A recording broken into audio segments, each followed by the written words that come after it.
Pag nag-shoot kayo ng mga product, pwedeng-pwede nyong gamitin 'to. Nag-iiba yung mood. RGB strobe. Oo, huh? Party. Parang party rin pala 'to, no? Lakas, malakas 'to. So, naka 50% pa lang yung ilaw natin kung titignan nyo. So, ngayon ko-compare natin tong maliit na to dito sa binili nating malaki kung halos pareho lang. Tignan natin.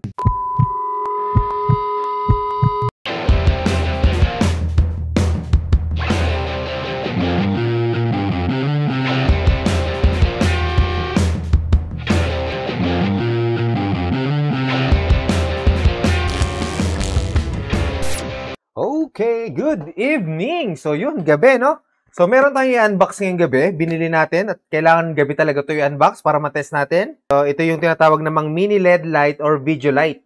So maganda gamitin ito sa mga nagba-vlog o sa mga nagbi-video-video dyan. More, pwede rin naman siya sa photo. Pero syempre makita natin kung anong meron dito sa VL49 RGB light na maliit lang.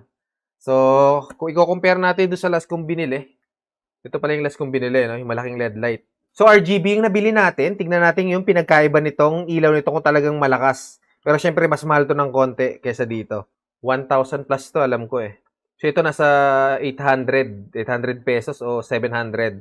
So, titignan natin. So, tignan nyo na lang doon sa link. Ilalagay ko doon sa, sa description kung saan ko nabili tsaka kung magkano siya yung eksaktong prices. Hindi ko na matandaan.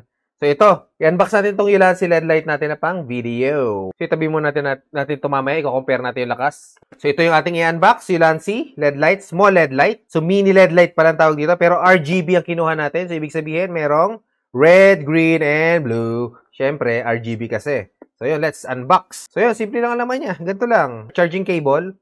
Type-C. So, walang kasamang adapter. Isaksak nyo lang sa charger ng cellphone nyo. Pwede yan. Unit. Manual.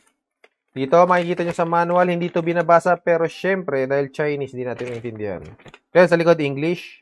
So, ito yung pinaka-unit natin. Liit lang, cute. Tapos, gunmetal ata to na kulay nito. Pero plastic lang siya, plastic. More on plastic lang, kasi maliit lang siya eh. Sa camera, sa ibabaw, kiniklip lang, tapos sisikipan nyo. So, yun, ito yung harap. Punta naman tayo sa likod. Ayun, may charger siya. Dito may charge. Dito yung port, ito yung adjustment button, left, right, yun yung lakas. Kasi ito yung ang tawag dito yung pagpipilian mo kung anong gusto mong klase ng ilaw. So, buksan natin, on. Ayun. So, unang ilaw niya ay light muna. So, pwede nyo siyang naka 50% pa lang to Teka, diliman natin konti yung ilaw.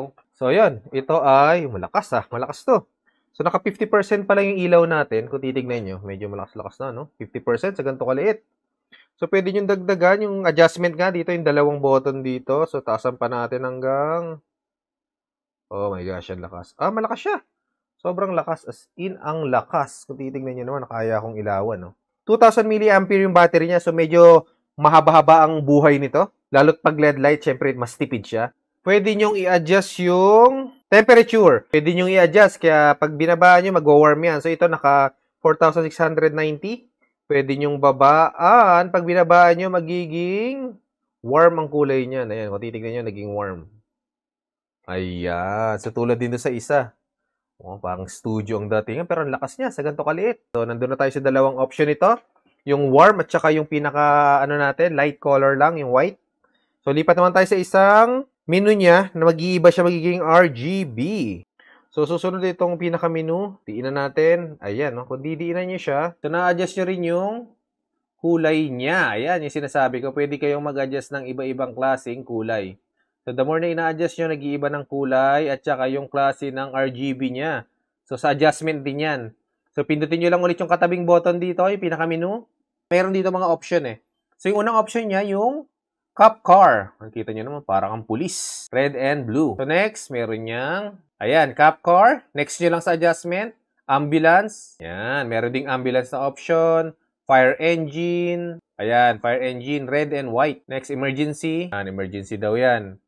Next, fireworks. So, next naman, scene 5 pa lang to. Scene 6, TV. Ganito, kulay lang ng TV. Scene 7, party. Ano meron sa party? Okay. Yung transition lang yung kulay ng paiba-iba. Next natin, Scene 8, HSI slow. So, ganun din. Dahan-dahan naman siya nag-shift ng kulay. Ayun, kita niya, nag-iiba-iba siya ng kulay. Ayos. Next, HSI fast. Medyo mabilis yung pagkakapalit niya. So, Scene 10, RGB strobe. Oh, huh? Party. Parang party rin pala to, no? Scene 11, red flash. Okay, next. Green flash, blue flash. Yun, hanggang doon lang sa blue flash. Hanggang 13 lang yung menu niya. Yung option niya, yung default na dito ilaw. So, yun yung mga maganda dito sa RGB na to. So, bukod sa kaninang may mga scene tayo hanggang 13, ito naman kung gusto nyo mamili ng kulay ng ilaw, pwede nyo piliin din. Kung pink gusto nyo, ganyan lang siya. Tapos pwede nyo lakasan. So, ngayon compare natin itong maliit na to dito sa binili nating malaki kung halos pareho lang. Tignan natin. So, ito maliit lang. Pero tignan natin yung lakas ha. Parang duda ako lakas nito.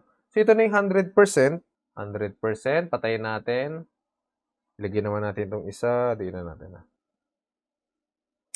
Siyempre, ang disadvantage lang ito, wala lang RGB. May nabibiling gantong RGB pero hindi na tayo bumili nun kasi alam ko bibili naman ako nitong maliit. So, itodo natin to ng 100%. 65%. Pero pag tinanggal natin yung pinaka-diffuser niya, ayan. Ayan compare niya. Compare natin tong isa. Yan, tapos ito yung isa. So, ito at saka ito. Hindi, mas malakas talaga to. Mas malakas kasi ang dami niyang LED light. Pero syempre, kaya niya rin namang mag-ilaw kung titignan nyo. Mas malakas nga. Mas malakas nga to. Syempre, mas malakas to kasi mas mahal. Pero syempre, ang maganda lang dito sa maliit na binili natin ay RGB siya. So, balik natin ilaw. Buksan na natin. Syempre, maganda to kasi RGB, maliit, portable siya. Yun, daling hawakan. Maganda pa rin ang lightings niya, no? Parang hindi na kailangan ng diffuser. So, okay na okay din to. Kung gusto niyo lang ng maliit na ilaw, yung hindi ganun kalakas, pwede itong gamitin, hindi mabigat tulad ng isa. Tsaka pwedeng ibulsa ng mabilis. Kung emergency, lalo pag nag-shoot ka ng mga product na maliliit lang. So pag product na maliliit ang sinushoot mo dito, kung gusto niyo ng medyo magkaroon ng effects yung kinukuha niyo, magkaroon ng ibang kulay, ayan Pag nag-shoot kayo ng mga product, pwede nyo gamitin to. Nag-iiba yung mood. Kung dalawang ganito nyo, pwede nyo pagsama-samahin, ilagay nyo dito. Kasi meron siya talagang lagayan, kung titignan. Meron siyang suksukan dyan para sa cold shoe. Kung maraming ganito, so pwede kayong bumuo ng maraming ganito. Dito, tsaka dito, tsaka dito. So pwede nyong salpakan lang ng salpakan. So magandang gamitin to sa action cam. Kung meron kayong mga action cam, GoPro, o kaya sa Insta360 RS, so pwedeng gamitin ditong ilaw. Alternative dito sa mas malaki ko kasi yung pang pang malakasan yun pang maramihang tao. Pero kung ito naman kung ilang piraso lang kukuhaan mo kaya mga maliliit na lugar lang, pwede ito. Actually, yung binili kong malaki, meron din naman nung RGB, pero syempre, mas prefer ko to kasi madaling itabi at saka cute. Ulanzi VL49. So hanggang dito na lang po tayo. Okay, thank you for watching. Please like and subscribe and hit the bell button para puma-update pa tayo sa mga susunod nating mga video at saka mga unboxing dyan. Goodbye and God bless. Ciao!